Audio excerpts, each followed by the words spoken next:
আজকে যে কোথা থেকে ভিডিও শুরু করছি আর কোথা থেকে যে শেষ করব আমি কিছুই জানি না। আর এখন বাজতে চলছে দুপুর প্রায় 2টোর মতো। আসলে কি বলতো, ছোটো ছেলের শরীরটা তো বেশি একটা ভালো না। এই দেখো, যখন ওষুধ খাওয়াই তখন জ্বরটা কমে যায়, শরীর ঘেমে আবার জ্বরটা আসে জানো। এই যে ওকে নিয়ে রাস্তায় এইভাবে বসে আছি। আর স্নান এখনও করাইনি, এখন গরম জল করে তারপর স্নান করাবো। একটু আগে ঘুম থেকে উঠলো, এখন দিনে কয়েকবারই ঘুমায়। আর এই ফলটা কি বলো তো, এটাকে ট্যাং ফল বলে। আর এটা কেরালার ফল। বাবা যখন কেরালাতে কাজ করতো, আজ থেকে প্রায় 6 বছর আগের কথা। তো তখন বাবা এই গাছটা নিয়ে আসছিল। বাবা তো আর এখন কেরালায় যায় না, 6 বছর আগে গিয়েছিল। আর ট্যাংরা মাছের মতো গলা হয়েছে। আমার ডাকো, দাদাকে ডাকো। মাম, গলাটা ভেঙে গেছে, বলো মাম খাও। ডাকো ডাকো শোনা, ডাকো দাদা আসো, হাত ধরে নিয়ে আসো। বাবা দাদার হাত ধরে নিয়ে আসো, আসো বাবা বলো তো আম।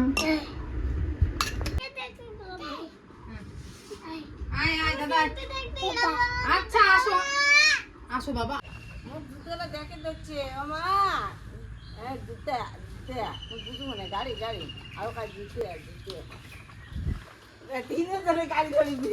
ওরে বাবা, তোর বদ্দি একটা বড় গাড়ি, তুই মাঝারি গাড়ি, তোর ভাই ছোট গাড়ি।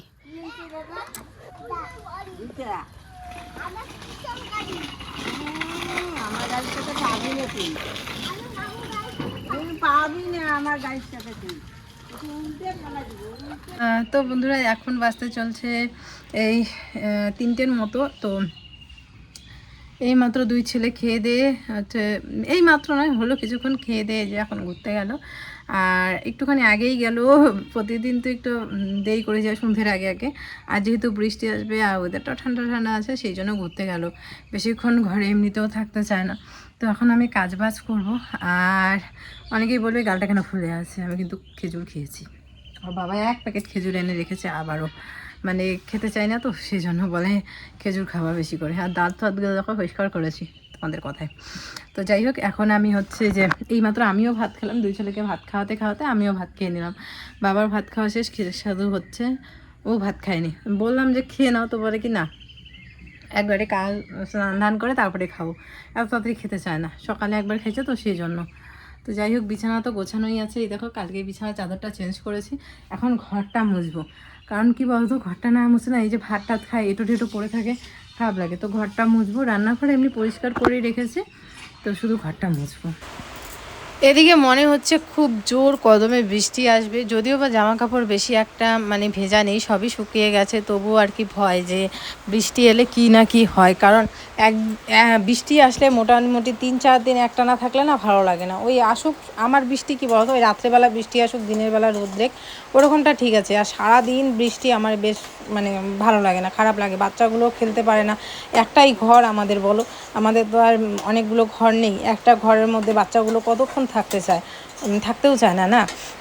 তো সেই জন্যই আর কি। আর ওই সাইডে যখন ঘরগুলো হবে তখন দেখো, দুটো বাচ্চা, দুটো ঘর কিন্তু লাগেই, তাই না বলো।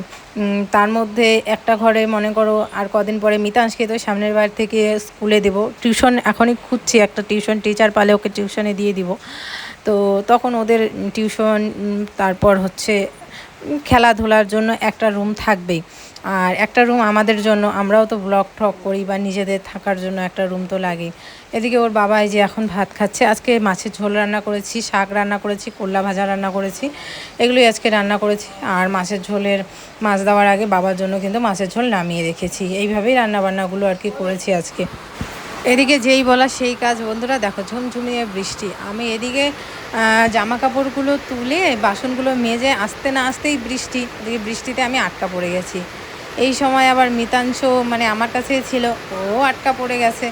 তো যাই হোক, তোমাদের দাদাভাই এইমাত্র ভাত খাচ্ছিল, ও ঠালগুলোও মাজতে হবে। এদিকে দেখো বাসনগুলো এনে ওই সিঁড়ির ওখানে রেখেছি, ওখানে আবার জল পড়ে গেছে। মিতাংশের সাইকেল একদম পুরো ভিজে শেষ হয়ে গেছে।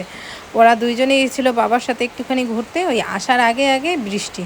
তো এদের দেখো, মিতাংশকে নিয়ে আমি এই বাথরুমের ওখানে বসে আছি আর কি। আর আমি স্নান ধান করলাম এই মাত্র না, তবুও আমার নাইটি সব ভিজে গেছে। এত বৃষ্টি জোরে এসেছে না, ঝুমঝুমিয়ে বৃষ্টি। আর জানো, এই বৃষ্টি সারা রাত ছিল, প্লাস হচ্ছে আজ সকাল অবধি, এখন ভয়েস দিচ্ছি, এখন অবধি বৃষ্টি কন্টিনিউ।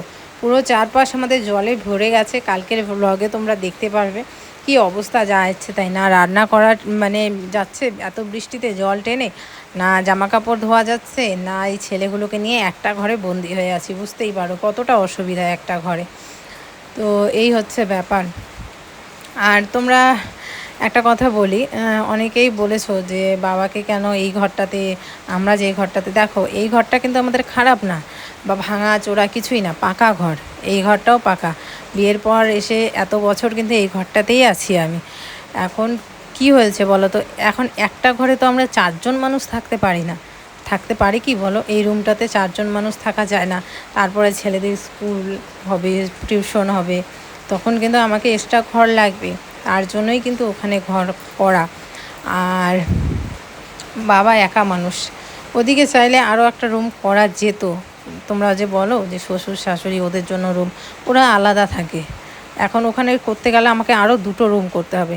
তখন কি এই রুমগুলো ফাঁকা থাকবে? এই রুমগুলো তখন কি হবে, পড়ে থাকবে। তো তার থেকে ইউজ হচ্ছে তো খারাপ হচ্ছে না, না? তো আর আমরা আলাদা বাড়ি করছি না, উঠান একটাই থাকবে, সবই একই হবে, এল সিস্টেমের ঘর হবে, শুধু ঘর করছি আলাদা। বুঝতে হবে।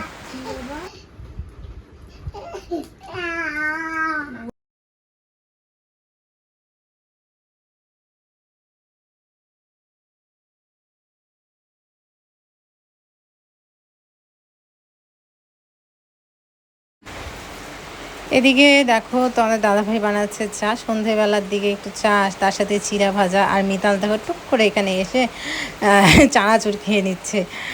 সন্ধেবেলা চাটা ওই বেশিরভাগ কি প্রায় ওই বানায়, আমি তো চা বেশি বানাই না, আর আমার হাতে চা খেতেও পছন্দ করে না। তো সেই জন্য চা আর কি ওই বানাচ্ছে। আর তার সাথে হচ্ছে যে চিড়া আছে, তো জেঠিমা আর কি এই চিড়াগুলো দিয়েছিল, কিনেই নিয়েছিলাম। ওরা মিল থেকে নিয়ে আসে, তো আমি বলেছিলাম আমাকে 2 কেজি দিও, তো মিল থেকে নিয়ে আসলে মিলের চিড়াগুলো বেশ ভালো হয় দোকানের যে চিড়াগুলো কেনার থেকে, কারণ ওগুলো টাটকা ভাজে তো মিলে। তো ওখান থেকে পরে আমাকেও 2 কেজি দিয়েছে। এদিকে ওর ঠাকুর দাদাকে ডাকছে চা খাওয়ার জন্য, শোনে না জন্য কান্না শুরু করে দিয়েছে। বলো বলো বলো, দাদা আসো।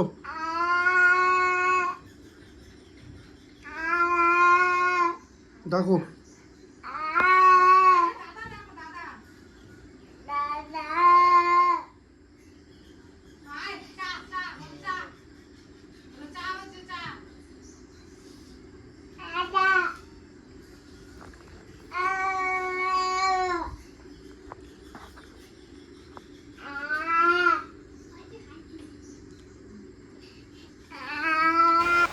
এদিকে ওর বাবার জন্যও আর কি বেড়ে নিল, আর আমাদের জন্যও বেড়ে নিল। ছেলেদের কিন্তু আমি ভাত খাইয়ে দিয়েছি, দুধ ভাত খাইয়েছি আজকে, কারণ কন্টিনিউ ওই আলু সেদ্ধ ডিম সেদ্ধ ভাত খেতে খেতে কিন্তু খেতে চায় না।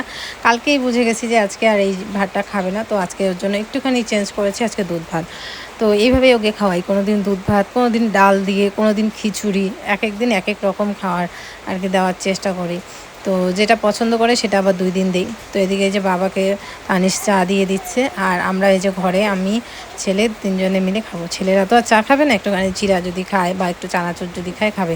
এত ঝাল হয়েছে কি বলবো, অনেকগুলো লঙ্কা দিয়েছে। এই যে বাদাম,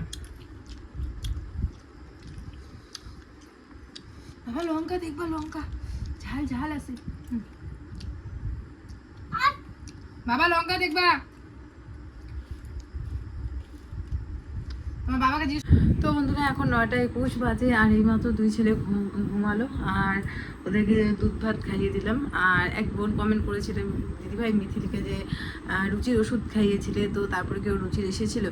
যখন সত্যি কথা বলতে যখন আমি কন্টিনিউ 4 দিন ওকে রুচির ওষুধটা খাওয়ালাম, তারপরে আস্তে আস্তে রুচি এসেছে। কিন্তু এই পরশু দিন থেকে আবার জ্বর এসেছে, আবার ওই রুচি চলে গেছে। আজকে 2-3বার বমি করেছে। ভাত যখনই দেই 1-2বার নেয়, তারপরে ব্যাস বমি করে দেয়। তো বমি ব্যথা কাপড় এখনও অবধি আছে, আর মানে সন্ধ্যাবেলার দিকে আবার করেছে, ওগুলো আর ধুইনি। তো যাই হোক, এখন আমি করব রান্না, রুটি করব। রুটি আটা মেখে রেখেছি, সন্ধ্যের দিকে দিকে তরকারি কেটে রেখেছি, একটা সবজি করব, আর তার সাথে রুটি করব। ভাত অল্প একটু আছে। আমার আবার কি বলতো, রাত্রেবেলা না ভাত না খেলে মানে মনে হয় কি রাত্রে যদি ভাত না খাই না, আমার মনে হয় কি আমি জানি কি যেন খাইনি, কি যেন খাইনি। তো সত্যি কথা বলতে 2টো রুটি খাবো, আর একটু ভাত আছে, জানি এইটুকু ছেলেদের খাওয়ানোর পরে একটু ভাত ভেজেছে, ওটা আমি খেয়ে নেবো। তো এখন আমি রান্নাঘরে যাব। আর এই মোবাইলটা দেখতে পাচ্ছ, এটা আমার সেই পুরনো মোবাইল, মানে যেটা দিয়ে আমি প্রথম আর কি ভিডিও করা শুরু করেছিলাম, কিস্তি দিয়ে এই মোবাইলটা নিয়েছিলাম। আর এটা এই যে দেখো, এই মোবাইলটা বেশ ভালোই আছে, শুধুমাত্র ডিসপ্লেটা একটু খারাপ হয়েছে। তো এটা দিয়ে এখন গান চালু করব। এটা মানে এটার মধ্যে সিম টিম কিছু নেই, ওয়াইফাই নিয়ে এটাতে গান চালু করব। এই মোবাইল থেকে ওয়াইফাই নিয়ে এটাতে গান চালু করব, এটা দিয়ে শ্যুট করব ভিডিও। তো চলো দেখতে থাকো, রুটিটা বানাই। আর হ্যাঁ, যেটা বলছিলাম, কাল যদি মিথিলের শরীরটা ঠিক থাকে তাহলে কাল বিকেলে মামার বাড়ি যাব। আর যদি কালকে দেখি একটু খারাপ আছে তাহলে পরশু দিন যাবো, কারণ চুলটাকে একটু হাইলাইট করার ইচ্ছা আছে, পুরোটা ব্ল্যাক করবো আর ফেসিয়াল করব। তারও কারণ আছে, কিছু কারণ আছে, তার জন্যই আমি এগুলো করবো। আর সত্যি কথা বলতে আমার অনেক দিন ধরে ইচ্ছে চুলটাকে একটু হাইলাইট করার, তো সেই জন্যই করবো। আর একটা কারণ আছে অবশ্য, সেটা তোমরা ব্লগ দেখতে থাকো তাহলেই বুঝতে পারবে। আর দেখা যাক এখন কালকে যেতে পারি কিনা, যদি না পারি সম্ভবত পরশু দিন তো যাবোই। তো চলো যখন রান্নাঘরে যাওয়া যাক। দুই ছেলে ঘুমাচ্ছে, তাড়াহুড়ো করে ফটাফট করে রুটিটা আর তরকারিটা করে নিই। এদিকে দেখো গান শুনতে শুনতে রান্না করছি, এটাতে না আমার রান্নার এনার্জিটাও আসে আর ভালো লাগে, মনটা অনেকটা ফ্রেশ হয়, অনেক চিন্তা জ্বালা সমস্ত কিছু মুক্ত হয়ে যায় গান শুনলে। তো আমার এই মোবাইলটা কিন্তু অনেক বছর আগের মোবাইল, প্রথম আমি যখন ইউটিউব শুরু করেছিলাম এই মোবাইলটা দিয়েই, ওপো দিয়ে। আর আমার এই মোবাইলটা দিয়েই কিন্তু আমি হচ্ছে প্রথম পেমেন্টও পেয়েছি। তারপরে 2-3 বার তো এই মোবাইল দিয়ে পেমেন্ট পেয়েছি। তারপরে হচ্ছে ভিভো কিনেছি, ভিভো কেনার পর এখন আইফোন চলছে। তো যেটা আমার এই মোবাইল দুটোতে একটা ভালো ছিল যে হ্যাঁ, যে স্টোরেজ কোনো দিনও ফুল হতো না, আমি 2-3 দিনের ভিডিও একবারে করে রাখতে পারতাম। কিন্তু আইফোনে সেটা হয় না, স্টোরেজ ফুল হয়ে যায়, খুব খারাপ হয় আর কি। ভিডিও সেরকম আমি আপলোডই মানে শ্যুটই করতে পারি না, বেশি ভিডিও হলে শ্যুট হয় না। তো যাই হোক, এদিকে দেখো আমি বানাচ্ছি সব কিছু দিয়ে একটা নিরামিষ তরকারি করব, আর তার সাথে হচ্ছে রুটি। আর এদিকে আমি গান করছি, যত ফেভারিট গানগুলো লাগিয়ে শুনি, আর ভালো লাগে, মনটা ফ্রেশ হয়, স্কুল লাইফের কথা মনে পড়ে, তখনকার দিনের কথাগুলো মনে পড়ে। এইভাবেই আর কি আমার দিন কাটে বন্ধুরা। তো এই হচ্ছে ব্যাপার। এদিকে সব কিছু দিয়ে নিরামিষ তরকারিতে 5 ফোড়ন দেবো। আর অনেক দিন ধরেই তো রুটি খাচ্ছি। আমার জন্য একটুখানি ভাত আছে, আমার না ওই ভাত একটু মানে না খেলে রাতে মনে হয় আমার পেটই ভরেনি, বা মানে শান্তি লাগে না। একটুখানি ভাত যদি এক বাটি, ছোটো বাটি দিয়ে 1 বাটি ভাত খাই, তাও আমার পেটটা আর কি ঠিক থাকে। আর ওরা তো রুটিই খায়, ওরা বাবা ছেলে মিলে রুটিই খায় আর কি। তো এদিকে 5 ফোড়ন দিলাম, তার সাথেই হচ্ছে কাঁচা লঙ্কা দিব। দুপুরে যে রান্নাগুলো করি সেগুলোতে লঙ্কার পরিমাণটা অনেকটাই কম থাকে, কারণ আর অনেক সময় তো গোটাও দিয়ে দিই, কারণ ছেলেরা খায়, 2 ছেলেই খায়, ওদের জন্য করে কিন্তু আমি এক্সট্রা করে কোনো তরকারি রান্না করি না, যা আমরা রান্না করি সেটাই খাই। হ্যাঁ, লঙ্কার পরিমাণটা কিন্তু রাত্রে তো এখন তো আর ওরা খাবে না, তো সেই জন্য একটুখানি ঝাল দিয়ে নিরামিষ তরকারিটা করি। যতই বাড়িতে নিরামিষ তরকারি করো না কেন, ওই যখন আমরা কোনো পুজো বাড়িতে প্রসাদের যে নিরামিষ তরকারিটা হয় না, ওটার টেস্টটাই আলাদা থাকে, তাই না বলো? ওটা কি সুন্দর লাগে, আমার বেশ ভালো লাগে ওই নিরামিষ তরকারিটা। আর ওই প্রসাদের যে খিচুড়ি, সত্যি কথা বলতে খিচুড়ি তো আমার একদম প্রিয় বলেই বোঝাতে পারবো না যে আমার খিচুড়ি কত প্রিয়। কিন্তু এবছর বর্ষায় আমরা একদিনও খিচুড়ি খাইনি, জানো? ওই যে বর খেতে চায় না, যদি আমি খিচুড়ি বলি যে আজকে খিচুড়ি রান্না করি, সকালে যদি বলি তাহলে দুপুরেও হয়ে যায়।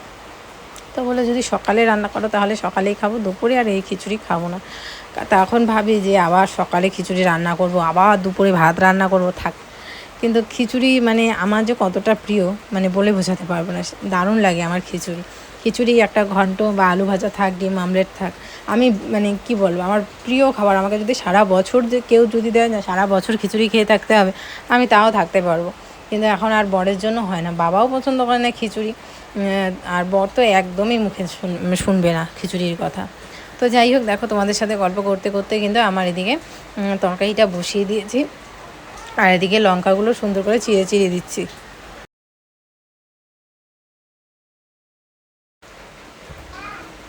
তো রুটি বানাবো, আর বাবাও বাড়িতে নেই, বাবা গেছে বাজারে। আর সন্ধেবেলার দিকে বাবা ওই বাড়িতে চা খেয়ে একটুখানি বাজারে যায়, বাজারে গিয়ে একটু গল্প টল্প করে, তারপরে পেপার পড়ে তারপরে বাড়িতে আসে। তো যাই হোক, 2 দিনের ব্লগ একসাথে দিচ্ছি। এই দেখো আবারও বৃষ্টি, পরের দিনেও কী সুন্দর বৃষ্টি, আর তার সাথে আমাদের জল একদম পুরো ভর্তি। সকালবেলা ঘুম থেকে উঠেই বাসন টাসন মেজে পুরো ভিজে গেছি, তো একদম স্নান ধান করে চলে এসেছি। স্নান করে এদিকে দেখো বানাচ্ছি ম্যাগি, সকালবেলা রুটি, বাবাকেও দুধ রুটি দিয়েছি, দুই ছেলেও তাই খেয়েছে, আর এখন আবার রুটি বানাচ্ছি। এদিকে পুরনো ছবিগুলো দেখছি বন্ধুরা, যখন প্রথম যেদিন ওপো মোবাইলটা নিয়ে এসেছিলাম সেদিনের ছবি, আর আজকে আমি এত তফাৎ হয়ে গেছে আমার চেহারাতে, কি বলবো। তোমরাও অনেকে বলো যে মিতু নিজের শরীরের যত্ন নাও, শরীরের যত্ন, এই যে আমরা দেখো 4 বান্ধবী শরীরের যত্ন নাও, কিন্তু কিভাবে নেব বলো। আমি সময়ও পাই না, আর তাছাড়া মানে কি বলবো, বুঝতেই পারছো ছোট বাচ্চা থাকলে কীরকম পরিস্থিতি হয়। তো চেষ্টা করছি যে যদি একটু নিজেকে পরিবর্তন করা যায়। তো আজকে আসলে না, এই পরিস্থিতির জন্য আমি নিজেই দায়ী, কারণ পরপর 2টো বাচ্চা। তো মিথিল কিভাবে হয়েছে সেটা সবাই জানো, আমি ব্লগের মধ্যে শেয়ার করেছি। তবুও কিছু মানুষের এত বাজে বাজে কমেন্ট, এত তাড়াতাড়ি 2টো বাচ্চা নাও নিতে পারতে। এখন মিথিল হয়ে গেছিলো আমার তখন মোটামুটি 5 মাস 6 মাসের পেটে, আমি বুঝতেই পারিনি। যখন পেটে আমার নড়াচড়া করছে আমি তখন পেরেছিলাম আসলে আমার বেবি মুভমেন্টের সময় বুঝতে পেরেছি। তাছাড়া আমার মিন্সের একটু প্রবলেম হয় সেই জন্য। তো তখনের একটা বাচ্চাকে, 5-6 মাসের বাচ্চাকে কি নষ্ট করা বা মিসক্যারেজ করা ঠিক হবে? তোমরাই বলো। আমার মনে হয় না ঠিক হতো, আমাকে ডাক্তারও বলেছে যে না, এটা ঠিক হবে না। তো যার কারণে মিথিলকে নেওয়া। আর আমার মনে হয় না আমি নিয়েছি কোনো পাপ করেছি। একটা বাচ্চাকে মেরে ফেলার থেকে আমার মনে হয় যে আমি তাকে জন্ম দিয়েছি, এটা আমি কোনো অন্যায় করিনি। আর এটাই আর কি বলার। তো তোমরা এমন বাজে বাজে কমেন্ট করো না, সত্যি তোমাদের কমেন্ট দেখলে মাথা খারাপ হয়ে যায়। এদিকে দেখো, এটা আমার ছোট্ট মিতাংশ, তোমার মনে আছে কি না তোমাদের? দেখো ছোট্ট মিতাংশ তখন কীরকম ছিল দেখতে, তখনই 1 মাস কি 2 মাসের আর কি মিতাংশ। এদিকে দেখো জামাইবাবু রাশির বাবার কোলে।